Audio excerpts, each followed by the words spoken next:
کہ تھوڑا سا آپ جھک جاتے، اور تھوڑا سا جھکنے پر اللہ تعالیٰ اس عذاب کی دھمکی دے رہا ہے۔ تو اس سے یہ سمجھ میں آتا ہے کہ اللہ تعالیٰ کے بتائے ہوئے طریقے سے ہٹ کر کے آپ کسی اور جانب ذرا سا بھی نہیں جھکتے تھے۔ لہذا پیغمبر نے جو کچھ پیش کیا وہ بعین ہی وہی چیز ہے جو کہ اللہ تعالیٰ کی مرضی کے مطابق ہے۔ اس لیے پیغمبر کی اطاعت کا حکم دیا گیا، اور دو ٹوک طریقے سے کہا گیا کہ پیغمبر جو کچھ دیں اسے لے لو، اور جس چیز سے منع کریں اس سے باز آ جاؤ۔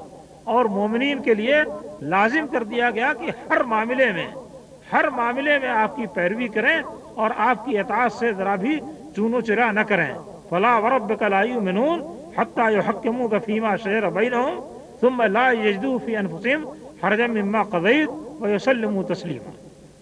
فرمایا کہ تمہارے پروردگار کی قسم ہے کہ لوگ مومن نہیں ہو سکتے یہاں تک کہ آپ کی پیروی کریں، یہاں تک کہ آپ کو حکم اور جج مان لیں ان جھگڑوں میں جو کہ لوگوں کے درمیان پڑ رہے ہیں۔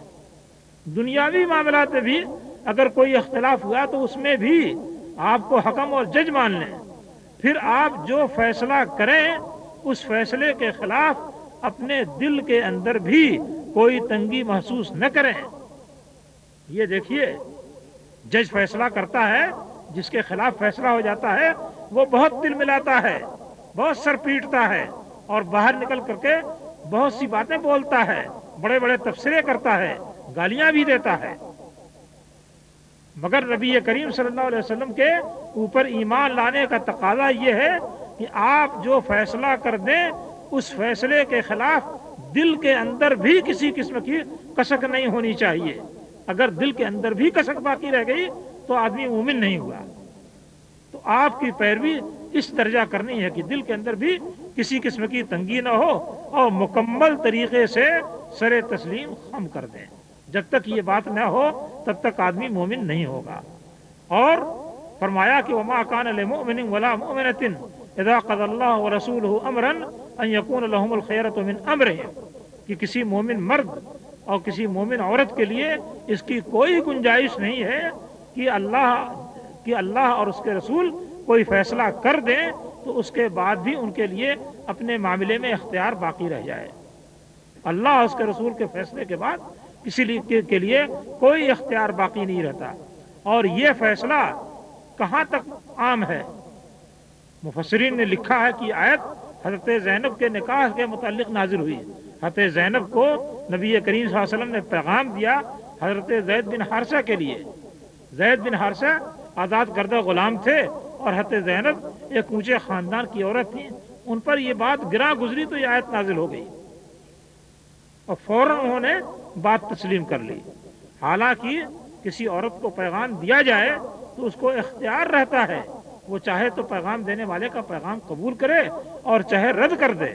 معاملات اسی لیے ہوتے ہیں، باتیں اسی لیے ہوتی ہیں۔ مگر جب اللہ کے رسول کی طرف سے پیغام پہنچ گیا تو یہ اختیار باقی نہیں رہا۔ تو جب ایک نکاح کے معاملے میں جس میں عموماً اختیار رہتا ہے اس میں بھی اختیار ختم ہو گیا تو شریعت کے باقی معاملات میں کہاں سے اختیار رہے گا؟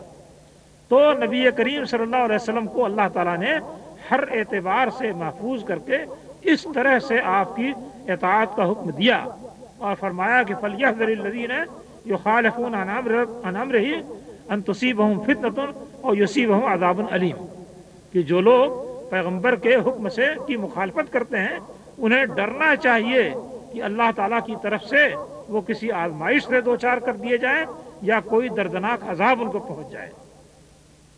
غرض پورا قرآن آپ اٹھا کر دیکھیں گے تو اس بات سے آپ کو بھرا ہوا نظر آئے گا کہ نبی کریم صلی اللہ علیہ وسلم کی پیروی کے علاوہ مسلمانوں کے لیے کوئی اور راستہ نہیں ہے۔ لقد کان لکم فی رسول اللہ اسوۃ حسنہ لمن کان یرجو اللہ والیوم الآخر، کہ تمہارے لیے نبی کریم صلی اللہ علیہ وسلم کے اندر بہترین نمونہ ہے جو اللہ سے امید رکھتا ہو اور آخرت کے دن کی امید رکھتا ہو۔ اسی بات کو اللہ تعالیٰ نے یہاں پر فرمایا جس کو میں نے پڑھا ہے، یا ایھا الذین آمنوا اطیعوا اللہ واطیعوا الرسول، اے لوگو جو ایمان لائے ہو اللہ کی اطاعت کرو اور رسول کی اطاعت کرو۔ رسول چونکہ اپنے ہر معاملے میں اللہ تعالیٰ کی مرضی کی نمائندگی کرتے ہیں، لہذا رسول کی اطاعت کو بلا چون و چرا اللہ تعالیٰ نے